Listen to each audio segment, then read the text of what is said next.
A finales del siglo XIX, la joven alemana Elisabeth Gross viaja a Venezuela para reunirse con su marido Rudolf, agente comercial de la casa germana Blom y compañía. A su llegada, Elisabeth escribiría: Vimos pronto a nuestra derecha casas rodeadas de soberbias palmeras. Fuimos viendo aquí y allá casas con banderas alemanas, lo cual quería decir que los alemanes daban la bienvenida a sus compatriotas que llegaban. Entonces entramos justamente a la bahía. No pasó mucho tiempo hasta que escuché las primeras palabras.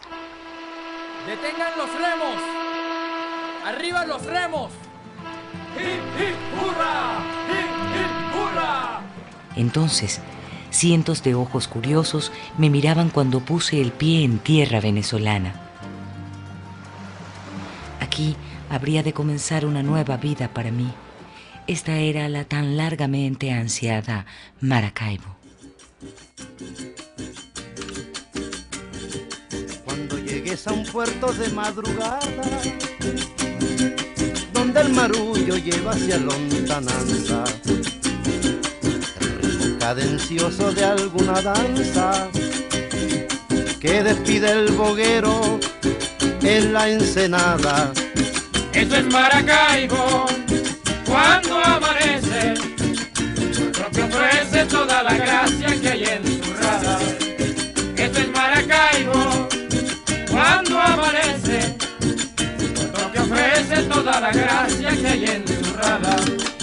Pero si atraído por el bullicio de la ciudad, saltas a tierra a curiosear, y el vendedor te ofrece su chuchería, o el conductor te grita a las veritas. A comienzos del siglo XX, Maracaibo es un poblado de 50 cuadras y poco más de 30.000 habitantes. Sus calles estrechas y polvorientas aún conservan cierto aire colonial. El Saladillo es su barriada más popular. Debe su nombre a que fue fundado sobre una mina de sal a finales del siglo XVII. En él se originará el culto a la Virgen de Chiquinquirá. También será el bastión de la gaita, el ritmo tradicional de la región.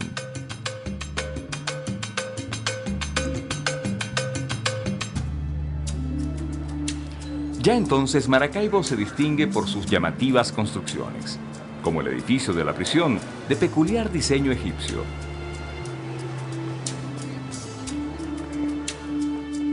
Su ubicación geográfica en la costa occidental del lago la mantiene prácticamente aislada del resto de Venezuela. Maracaibo era una ciudad aislada, no solamente aislada en términos espaciales, sino psicológicamente aislada. Entonces el maracucho desarrolla como un sentimiento de insularidad. La vida cotidiana de Maracaibo converge en el mercado del puerto y en la Plaza Baral. Por allí transitan desde el marino inglés hasta la indígena guayú, desde el poeta maldito Ismael Urdaneta hasta el sofocado y sudoroso comerciante alemán de inmaculada vestimenta blanca.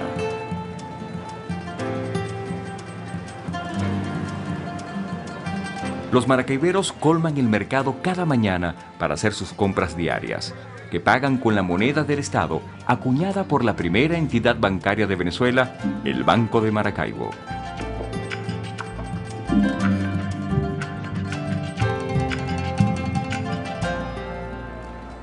Maracaibo giraba en torno a su Plaza Bolívar, que es la plaza mayor española, la plaza de armas, en torno a su Plaza Baral y lógicamente ambas en torno al lago, al puerto lacustre, que al fin de cuentas determinaba la vida económica, social y política de Maracaibo. La actividad comercial hace de los maracaiberos gente franca, abierta y hospitalaria. Su hablar es único en Venezuela. De melodioso acento andaluz, alterna los modismos castizos con la áspera jerga de los hombres de mar. Quítame la regorgalla esa de ahí. ¿No ves que estoy dando lampazo?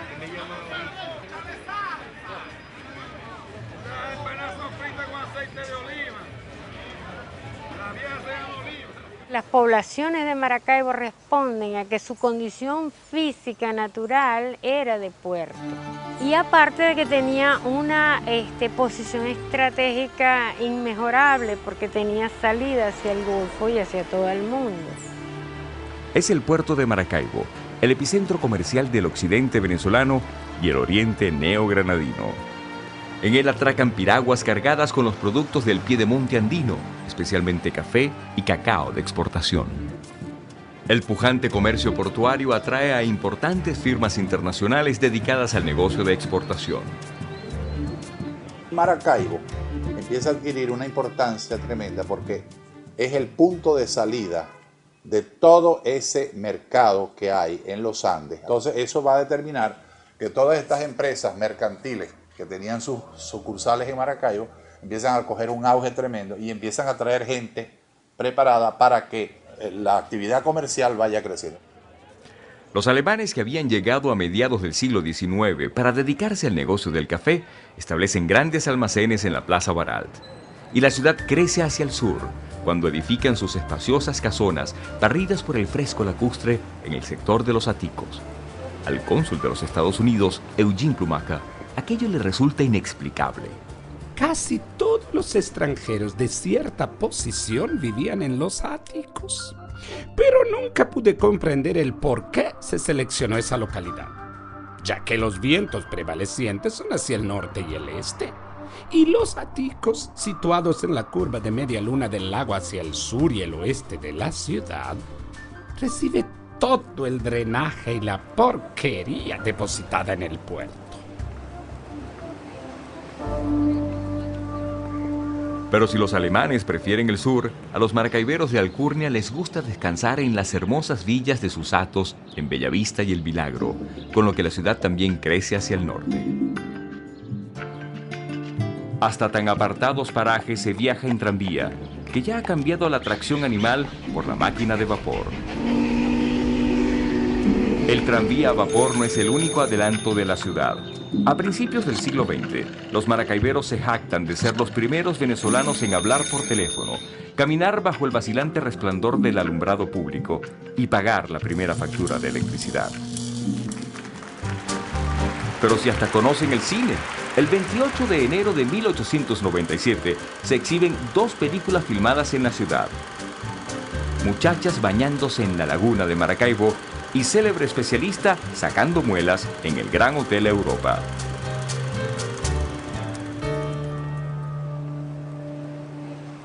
La proyección se realiza en el Teatro Baralt, un edificio de corte arábico cuyo interior es refrescado con enormes cubos de hielo colocados en sus conductos de ventilación.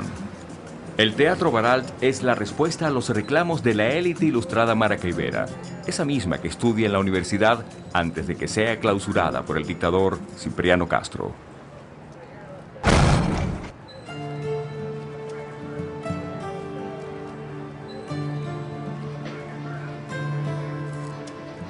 La lectura de los clásicos griegos muy populares por esos días ha puesto de moda el neoclasicismo. Una influencia que se manifiesta tanto en la arquitectura como en los nombres inusuales con que los maravinos bautizan a sus hijos: Eurípides, Hermágoras, Melpómene.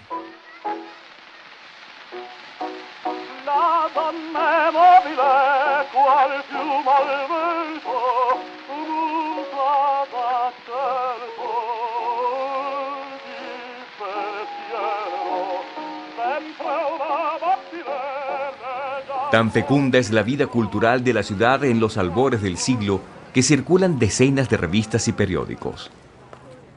Se crearon aquí en Maracaibo 464 publicaciones periódicas en ese lapso, muchas de las cuales inclusive trasvasaron el siglo, es decir, empezaron en el siglo XIX y llegaron hasta el XX y algunas hasta se mantienen, como es el caso de Panorama. A través de Panorama, diario fundado en 1914, los maravinos siguen con el alma en vilo los pormenores de una emergencia que pone en jaque a la ciudad. El 22 de octubre de 1918, en una goleta procedente de La Guaira, llegan al puerto de Maracaibo 2 enfermos de gripe. La enfermedad se difunde con rapidez, afectando a 6 de cada 10 habitantes. Pronto se registran tantas defunciones que los féretros se agotan y aún la madera para elaborarlos. Hay familias enteras en cama, afectadas por lo que los maravinos llaman el trancazo.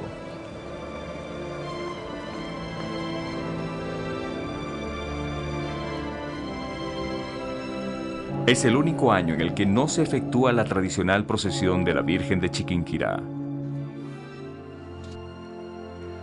Gracias a que las autoridades y los más eminentes médicos de la ciudad se organizan para combatir el flagelo, el mal se extingue a finales de 1918. No ha sido tarea fácil luchar contra la epidemia en aquella desasistida y aislada ciudad, de incipiente sistema de salud, precarios servicios públicos y calles arenosas. Así la describe un artículo del periódico El Fonógrafo. Los moradores de esta ciudad no transitan, no caminan por sus calles, sino que navegan en un mar de arenas salitrosas y calientes. Se hunden hasta el tobillo, sudan la gota viva, naufragan y se asfixian en ese piélago, representación en miniatura del gran desierto africano. Resulta toda una ironía que la falta de agua potable sea el principal problema de una ciudad asentada a orillas de un enorme lago. Ante la inexistencia de un acueducto, el vital líquido es surtido por aguadores, hombres que distribuyen agua a lomo de mula. Tan grave es la carencia de agua que los maracaiberos deben bañarse en el lago, dentro de casetas construidas para salvaguardar la moral pública, aunque muchos encaraban la incomodidad con ánimo festivo. Así describe Elizabeth Gross aquellos baños. Afuera en la playa, una larga pasarela conduce hasta nuestra caseta de baños. A diario estalla allí una gran alegría y felicidad cuando me baño con mis hijos. Se usan largos camisones de baño, hechos de tela de algodón, que se ponen muy pesados cuando se moja. Algunas veces, todo el grupo de niños escapa rápidamente escaleras arriba, cuando por entre los postes se divisa una culebra de agua.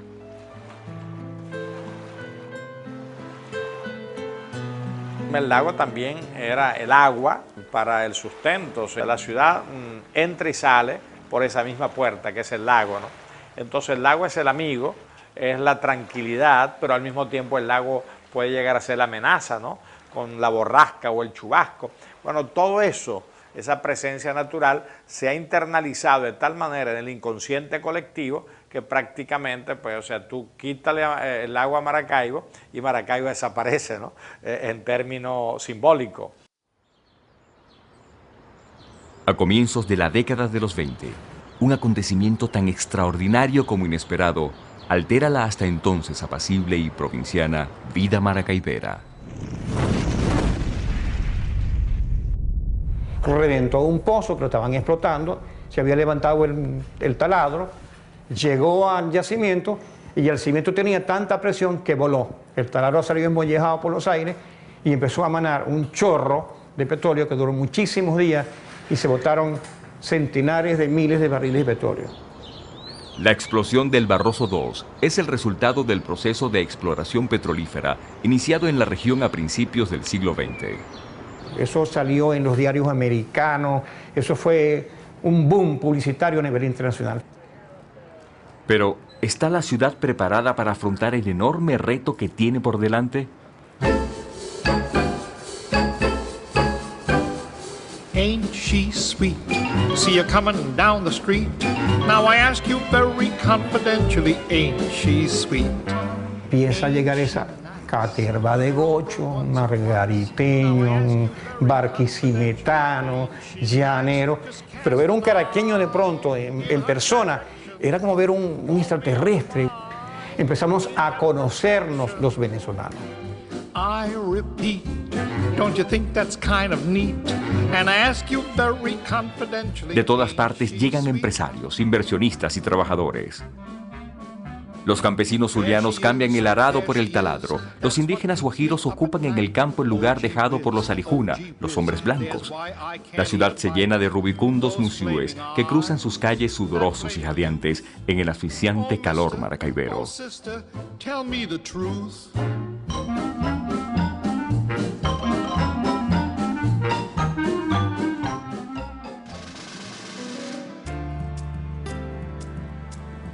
Corren los días duros de la dictadura gomecista.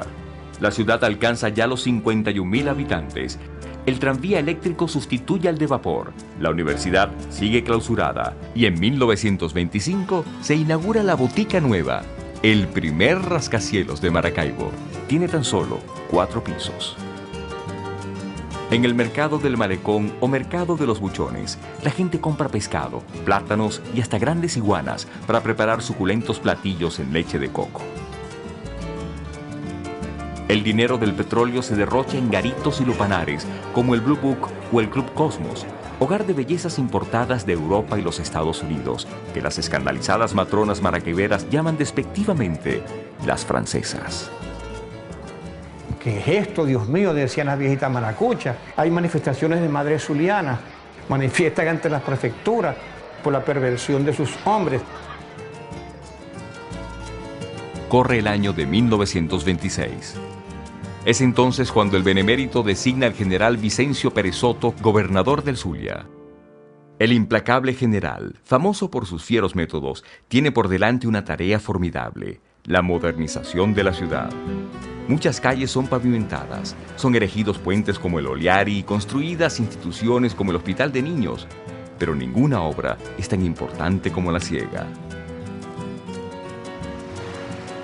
Los trabajos de la siega incluyen el dragado del lago, la construcción de malecones y la extensión del terreno urbano con tierra extraída del subsuelo lacustre. El puerto de Maracaibo adquiere rango internacional, pues ahora pueden atracar barcos de mayor calado. Allí se establecen el cuartel de bomberos, la casa del obrero y el atracadero de los ferry boats, embarcaciones que comunican a Maracaibo con la ribera opuesta del lago. En 1928 la ciudad estrena Palacio de Gobierno. Después de su remodelación, abre sus puertas como Palacio de las Águilas o de los Cóndores. A la recepción inaugural acuden las más hermosas damiselas de abolengo de la sociedad maracaibera. Magdalena María Isabel es igualita a la Greta Garbo. Ese mismo año, un incendio devora el viejo mercado. Sobre sus cenizas, pronto se levanta una hermosa estructura metálica, antigua estación de trenes de corte modernista traída de Europa. Será conocida como el nuevo mercado principal.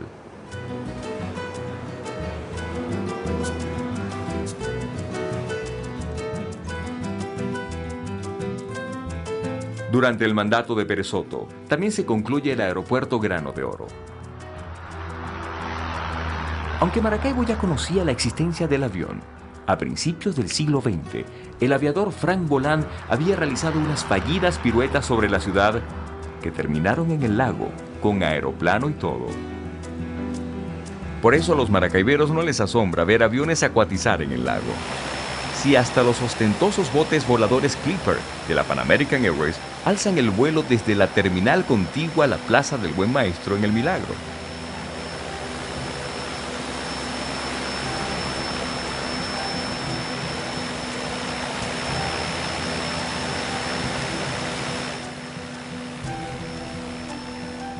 A principios de los años 30, es apreciable el cambio experimentado por Maracaibo como consecuencia de la actividad petrolera.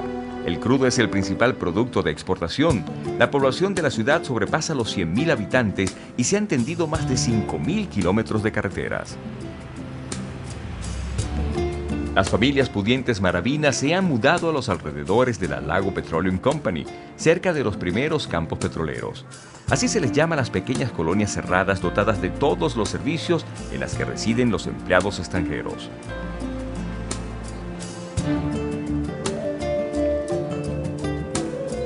Porque en el Zulia, de manera visible, se desarrolló lo que algunos llaman una economía y una sociedad enclave. El campo petrolero fue muy emblemático, porque el campo petrolero era una manera de vivir. Los maracuchos no solo aprenden el idioma de los petroleros, sino que sustituyen los coloridos nombres griegos por impronunciables nombres anglosajones y usan despreocupadamente palabras en inglés en su hablar cotidiano. Con la Pepe Billy Quinn te presto mi caterpillar. Y en las clases altas, el vos solo se usa en la intimidad del hogar. El impacto petrolero genera una ruptura yo diría que es como una fractura en las ciudades. Hay una ciudad que se desarrolla de acuerdo a los modelos urbanos de otros países, particularmente Estados Unidos, y hay una ciudad que es la nuestra, la que permanece, que se va deslindando totalmente de aquella. De Bellavista para allá, hacia la zona norte y oeste, crece la ciudad nueva. Y de Bellavista para acá se mantiene esta ciudad, que es la ciudad tradicional y que se parece mucho más al espíritu de la ciudad que fue Maracaibo antes del petróleo.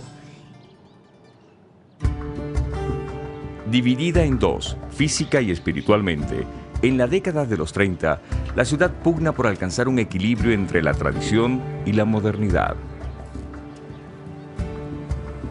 Mientras tanto, la Maracaibo moderna demanda nuevas obras, como un teatro a su altura. El antiguo Teatro Baral es un vetusto edificio que se cae a pedazos. Por eso, el presidente del estado Zulia, Pérez Soto, encomienda su remodelación al arquitecto de origen belga, Léon Jérôme Hoet. El teatro, remodelado 2 años después de abrir sus puertas, recibe a uno de sus más ilustres visitantes. Ya te digo que me dedico a una canción. Me dijo, piba, esta va para vos. Y se arranca Gardel, yo adivino el parpadeo de las luces que a lo lejos van marcando mi retorno. Son las mismas que alumbraban. Con la frente marchita, las nieves del tiempo platearon mi piel. Sentir que Por esos días, fallece el dictador Juan Vicente Gómez y los desórdenes se propagan en la ciudad. Vicencio Pérez Soto se encuentra fuera de Maracaibo y no podrá regresar.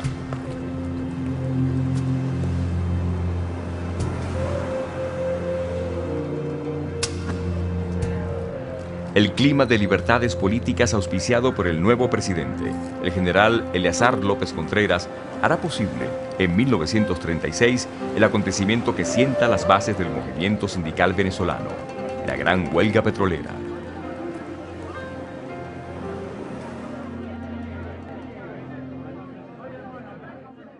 Maracaibo cuenta con 121.000 pobladores y unos cuantos adelantos. Las carreteras asfaltadas de Bellavista y El Milagro unen el centro con la zona residencial del norte. Ante la proliferación de automóviles, el tranvía deja de circular.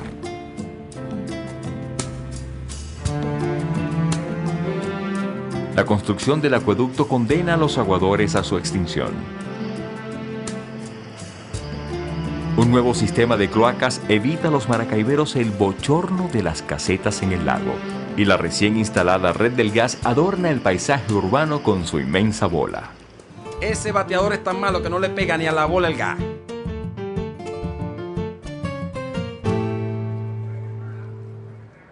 La cuarta década del siglo XX está a punto de comenzar cuando un terrible acontecimiento enluta incontables familias zulianas.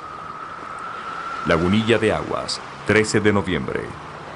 Una espesa nata de petróleo cubre las aguas del lago bajo el poblado palafítico. El aire parece estar cargado de gases inflamables provenientes de instalaciones petroleras aledañas.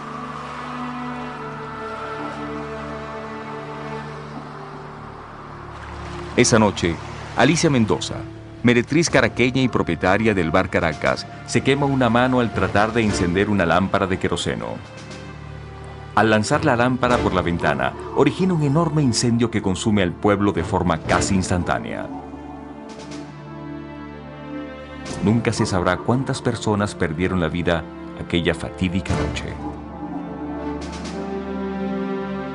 La tragedia inspirará el drama hollywoodense Maracaibo, protagonizado por Corner Wilde y la exuberante rubia platinada Jean Wallace. A comienzos de la década de los 40, con el ataque de la base de Pearl Harbor, los Estados Unidos se precipitan en la Segunda Guerra Mundial. El presidente de Venezuela, general Isaías Medina Angarita, suspende las garantías constitucionales para proteger las instalaciones petroleras del lago. Como en Maracaibo conviven las distintas nacionalidades involucradas en el conflicto, estadounidenses y alemanes, italianos, japoneses e ingleses, En ninguna otra ciudad de Venezuela, la Segunda Guerra Mundial repercute con tanta fuerza. El petróleo del lago resulta vital para el triunfo aliado. Pero una vez que se produce el bombardeo de Pearl Harbor, entonces empieza la persecución de todas estas firmas alemanas, de todos estos individuos alemanes, fueran o no fueran nazistas.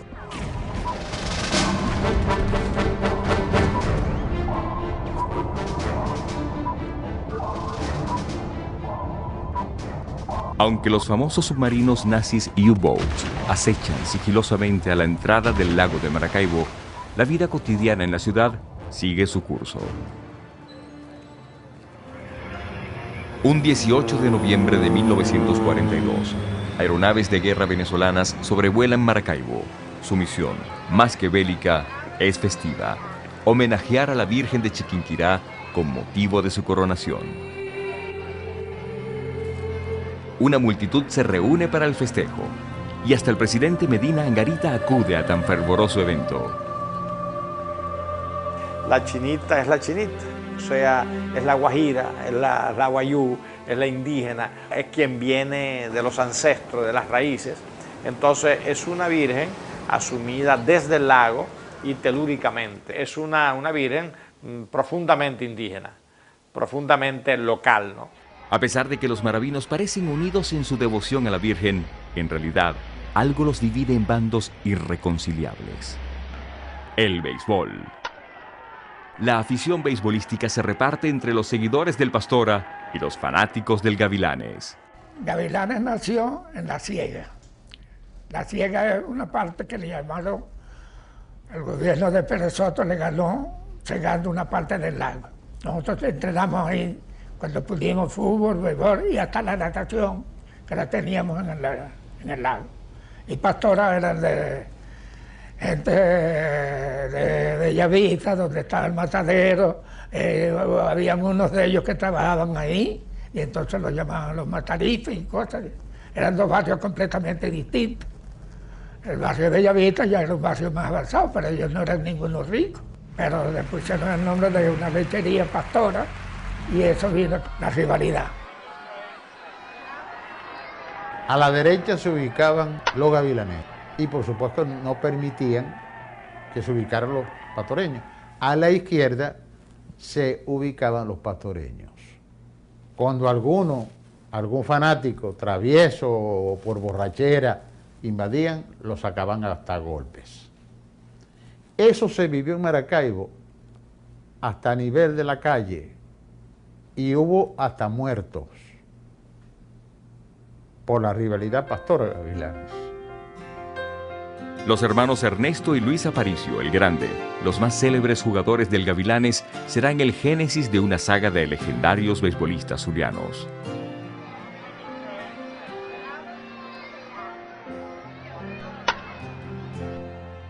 La expansión de la ciudad continúa con nuevas obras: el museo y la urbanización Rafael Urdaneta, la Plaza de la República y la Avenida de las Delicias, que consolida la unión entre el centro y la zona residencial del norte.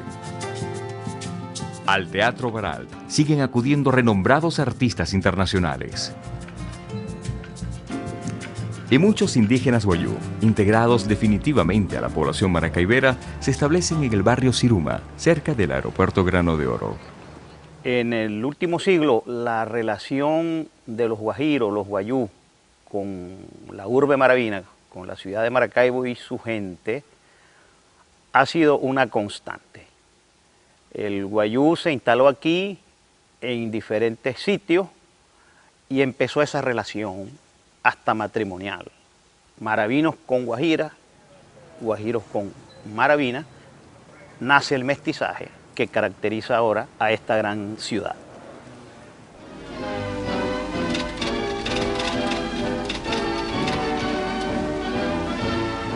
La derrota de Alemania marcará el fin de las grandes casas comerciales germanas en Maracaibo. Su declive había comenzado con el establecimiento de los comisariatos petroleros, cuyos precios eran imposibles de mejorar.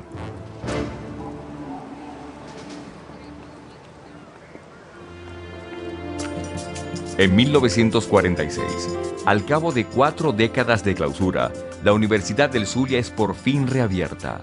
Don Jesús Enrique Lozada ocupa el cargo de rector y la Casa del Obrero, en La Ciega, será su primera sede. A unos cuantos metros de la universidad, los viajeros maravinos pugnan por un puesto en algún ferry para poder cruzar los 8 kilómetros que separan a Maracaibo del resto de Venezuela. En días feriados, la espera se prolonga por horas en interminables y desesperantes colas. El lago, el más importante medio de comunicación de la región, es a la vez el mayor impedimento para la integración física de Maracaibo al territorio nacional. Pero ese formidable obstáculo geográfico pronto será superado. Todos los símbolos de identificación y de origen y de identidad tienen que ver de una u otra manera con el lago. Porque el lago no es solamente una presencia física, sino que es una visión, es un olor, es un color. El lago cambia de color dependiendo el mes del año o la hora del día. Y el maracucho tiene una relación afectiva, personal con el lago. O sea, la manera como el lago se comporta, eso es un lenguaje para el maracucho. Es la madre tierra, es el génesis, el origen. Ahí está el nombre de Venezuela. Ahí está el ancestro indígena, el palafito. El rayo del Catatumbo, el faro del lago, hacia quien navega hacia el sur y desde la ciudad tú lo ves en cierto momento. La Virgen, la Chinita, nos llega por el lago. En 1949, los maravinos celebran los 450 años del descubrimiento del Gran Coquibacoa con ediciones especiales de libros, concursos literarios y musicales, eventos deportivos y la colocación de las primeras piedras del Colegio Gonzaga, de la Plaza de las Madres y del Hotel del Lago.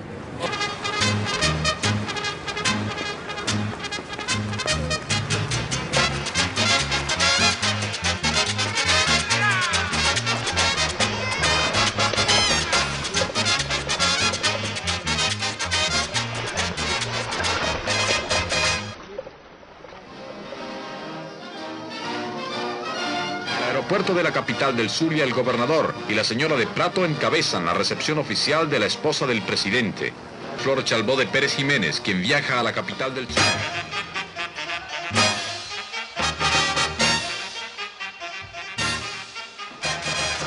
Aunque en la década de los 50 el país vive bajo una dictadura militar, los maracaiberos festejan con entusiasmo las fiestas de carnaval y suelen organizar paseos dominicales a las playas de aguas tibias del norte.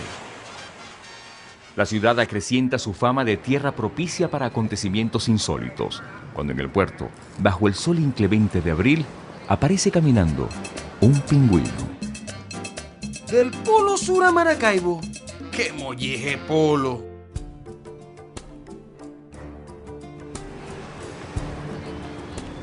Luis Aparicio Jr. acaba de debutar en las ligas mayores, en lo que será el inicio de la brillante carrera que lo llevará al Salón de la Fama del béisbol.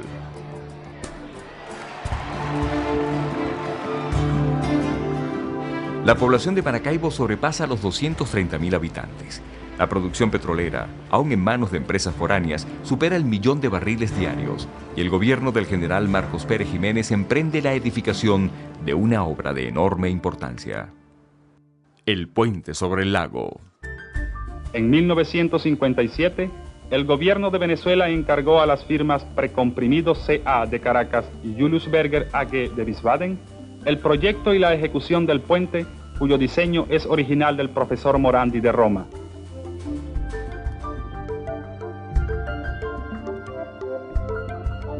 En la construcción se emplean 3 millones de sacos de cemento, 22.000 toneladas de cabillas y 2.500 trabajadores. Su costo total, 350 millones de bolívares.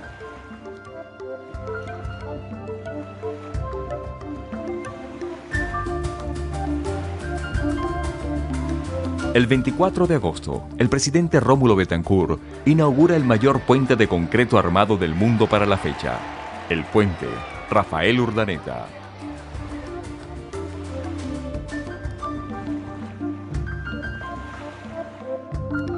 Tres días después, el ferry Caracas, al mando del capitán Orángel Martín, hace su viaje de despedida. Aunque no por mucho tiempo, pues ocurrirá lo inesperado. daños son cuantiosos y las víctimas del fatal suceso enlutan honorables hogares venezolanos. El 6 de abril de 1964, durante una travesía nocturna, el tanquero Esso Maracaibo sufre un cortocircuito que le deja a la deriva en las aguas del lago. La proa del barco impacta las pilas 31 y 32 de la estructura del puente. 300 toneladas de concreto se desploman sobre la nave, 7 automóviles se precipitan al lago y 8 personas pierden la vida. Pero en apenas 6 meses, los trabajos de reparación estarán concluidos. El puente es reabierto y ahora sí, Maracaibo se integra físicamente y de forma definitiva a Venezuela.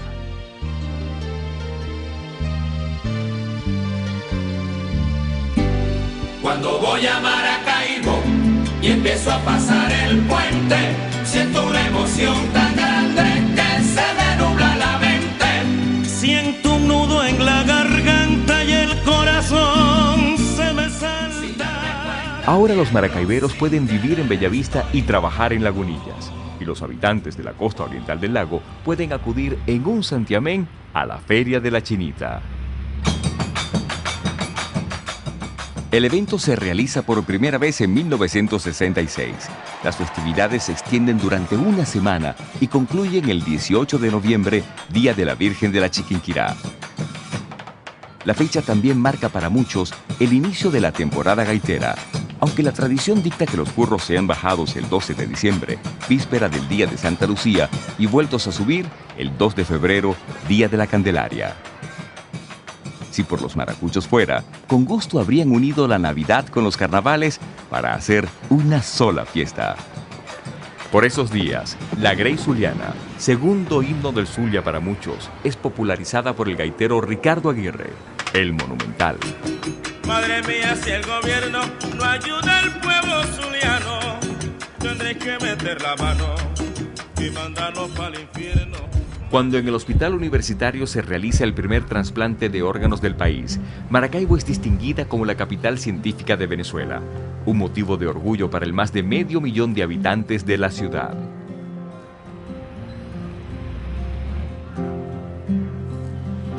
En 1969, luego de 4 décadas de funcionamiento, el viejo aeropuerto de Grano de Oro es desocupado después de un terrible accidente.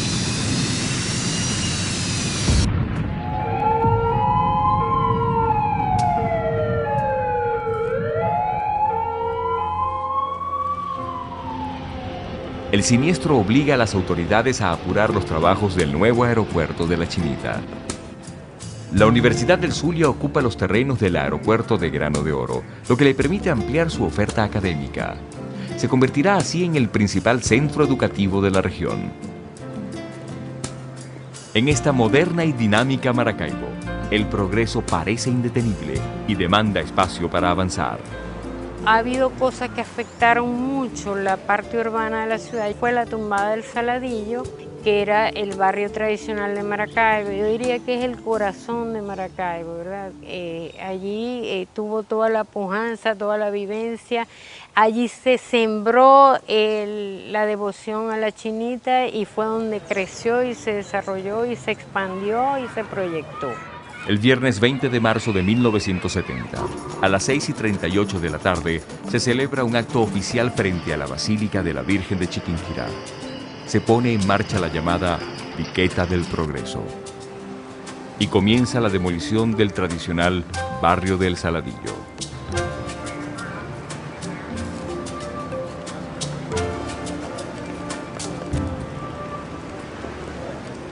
Nunca se entendió por qué destruir el Saladillo, por qué acabar la única memoria de la ciudad.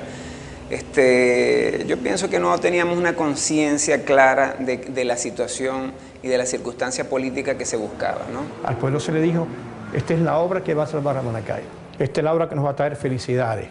Vamos a construir escuelas, liceos, museos, plazas con fuentes de agua, paseos para que paseemos los perritos.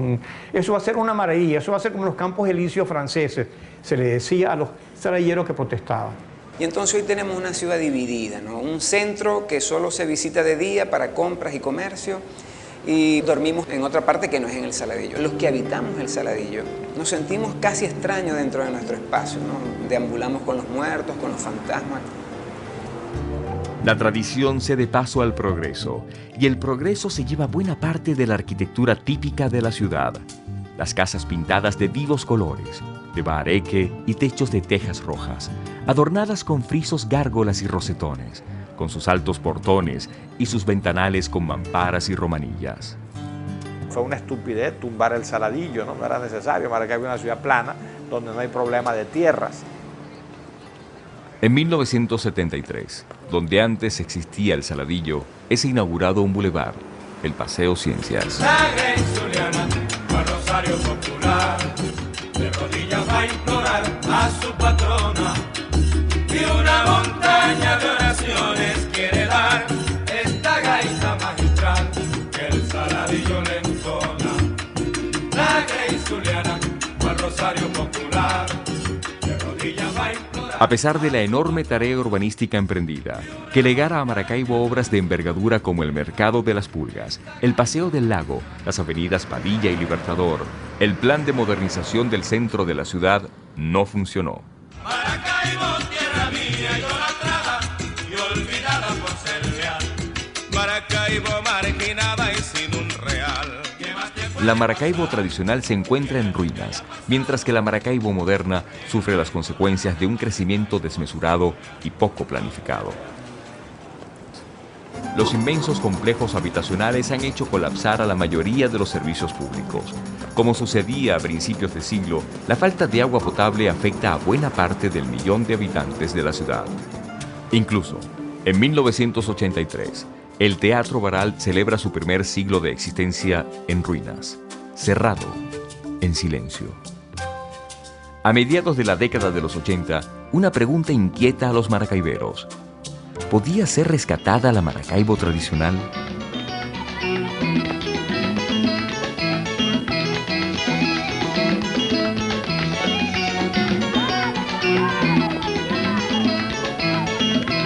La verdad, primo, que esta es la muchacha más bonita que yo he visto en mi vida. ¿Qué creéis vos de eso? Que el aceite. ¿No veis que parece un artista de cine, chico? Y además el Saladillo va a ser famoso en todo el mundo. El estreno del primer largometraje rodado en la ciudad llama la atención sobre el estado de abandono en que se encuentra lo poco que queda del Saladillo. El film se titula Hollywood. Hollywood logra en su momento que los políticos vieran hacia la calle, la vivieran y la sintieran. De hecho, logramos que se salvara, yo no digo que todo el Saladillo, pero logramos que se salvaran unas 6 cuadras. Allí están, ahora las pueden disfrutar, ahora las pueden visitar. Se inicia la última década del siglo XX con el proceso de descentralización político-administrativa que transfiere recursos y poderes, antes en manos del gobierno central, a las regiones. El poder se distribuyó de verdad. Todavía falta, pero se logró. Entonces yo pienso que ese es un hecho que marca profundamente la transformación física de la ciudad y además cambia la conducta del ciudadano. Con el poder en manos de los maracaiberos y la posibilidad de administrar sus propios recursos, parece la ocasión propicia para el rescate del casco histórico y el resurgimiento de la ciudad. Tú ves esas calles limpias, eternamente limpias, ¿verdad? Las avenidas bien dibujadas y eso impone una conducta. La calle Carabobo, uno de los últimos vestigios del Saladillo, es remozada y convertida en una atracción turística. Ahora, más de 1.200.000 maracaiberos cuentan con un novedoso complejo cultural, el soberbio Centro de Arte Elía Bermúdez. El proyecto de los Niños Cantores del Zulia inaugura sus últimas obras. Impulsado por la Iglesia Católica, contempla la edificación de un colegio y una universidad, estadios deportivos, un teatro, un hospital y emisoras de radio y televisión. La obra más emblemática del renacimiento de Maracaibo es el Teatro Baral. Considerada como una de las restauraciones más importantes de Venezuela, al cabo de 13 años de labores, el nuevo Teatro Baral recibe otra vez a los maravinos.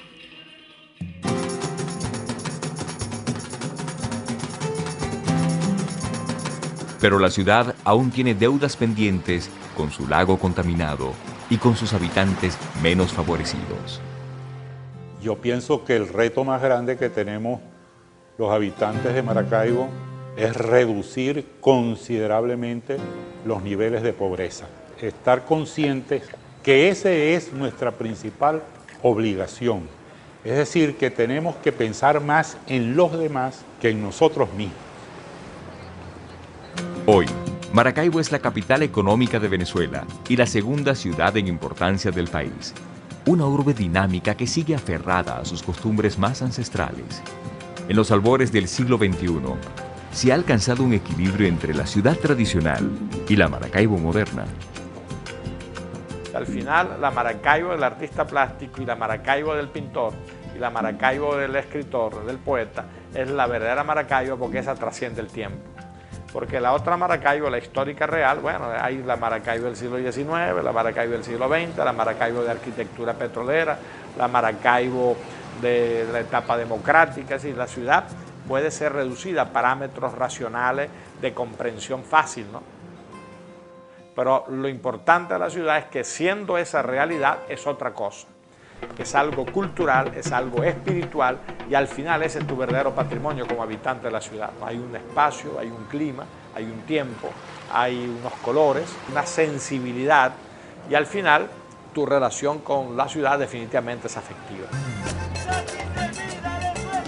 ¿Qué es lo que más me gusta? Si uno se dirige a varios puntos, uno encuentra todo, pues uno encuentra la gaita, uno encuentra espacios libres como estos. Los pequeños, los pastelitos, el plátano, el patacón. ¿Qué molleja, primo? Las playas de San Carlos, el Paseo del Lago, todos los centros comerciales, toda la ciudad me gusta. El calor, la bulla. Maracaibo me parece una ciudad ejemplo. El sol, el radiante sol, que no se encuentra en toda parte del mundo.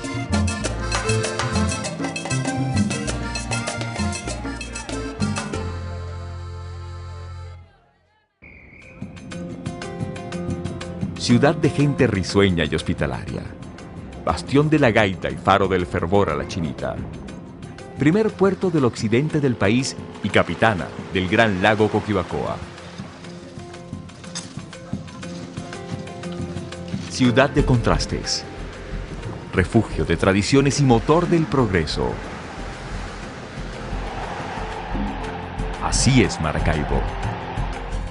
A ese Maracaibo, señor turista, no recordará igual que yo. A ese Maracaibo, señor turista, no recordará igual que yo. Si soy maracucha de nacimiento, ¿qué más me puede gustar? Todo Maracaibo completo. Va cantando el pregonero, vendiendo su mercancía. Son las 5 y el lechero nos viene anunciando el día. Levántese, señora, que se hace de mediodía. La leche viene en los potes con espuma de alegría. La leche viene en los potes con espuma de alegría. Aquí llegó el panadero, pan, pan, pan, hay galletas y bizcocho marchante, y atrás viene el mandoquero, calienticas mis mandocas, y atrás viene el mandoquero, gritando día 3 por locha.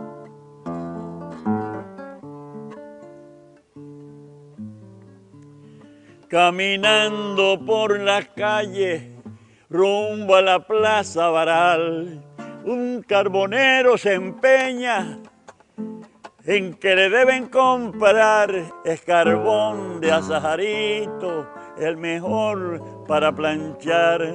Te apuesto que a 5 reales nadie te los puede dar. Te apuesto que a 5 reales nadie te los puede dar. como que no va y muñeco. A limpiar te los dejo muy brillantes. Por un real tengo pomo, crema negra y un marrón que es especial. Soy el mejor limpiabotas que hay en la Plaza Baral. Soy el mejor limpiabotas que hay en la Plaza Baral.